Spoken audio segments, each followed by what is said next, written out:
teams that are looking back on the past. They're reviewing games past, patterns, plays that worked, that didn't work. They're also assessing their present. Who's ready, who's well, who's not. And they're looking forward to Super Bowl Sunday, kind of making plans that will shape an effective game for them as a team. And it's not a bad way to kind of look at our life as individuals and also in families, at church. We look back at our past. About 10 months ago, I was out here, Christian, recording one of our opening devotions at the very beginning of the pandemic. 3,000 had already died in Wuhan, China, and we were just beginning to take on the challenge of the pandemic. We look back, and we make time to grieve the losses, the loss of lives, jobs, relationships. We also look at the loss of rhythms that we were familiar with and traditions that we valued. We also maybe look back and maybe we're surprised at what we discover. Maybe we're inspired by the resiliency of healthcare workers.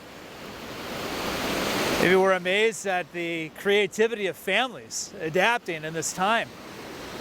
I'm also incredibly inspired and blessed by the staff at the church and their way of adapting and pivoting and making things happen. I'm also inspired by the people, the members and friends at John Knox, and the way they continue to show up to feed the hungry and to make calls to one another, and the way they give financially to carry on the mission of our church. And we also kind of make time to take stock of where we are in the present. How are we doing with the fatigue? How are we doing with the lack of connection? How are we holding up in this time? Are we well and are we keeping balanced? Are we discovering what God is trying to teach us and maybe acquire new patterns for caring and learning and growing and resting?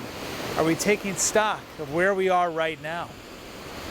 And having gained a little wisdom from looking back and assessing our present, maybe we're able to look forward. Can we make decisions now that can shape what our future may look like? Are there different practices that we can acquire right now to keep resilient and faithful in this time? Are we able to ask God to guide us and supply us with what it is we need that only God can provide? We cannot do everything, but we can do something. So we ask God, what is it that you want me to learn in this time that will then allow for my future and our future together to be stronger? God remains our help in ages past and our hope for years to come. Remember, you are not alone. God cares for you, and so do we.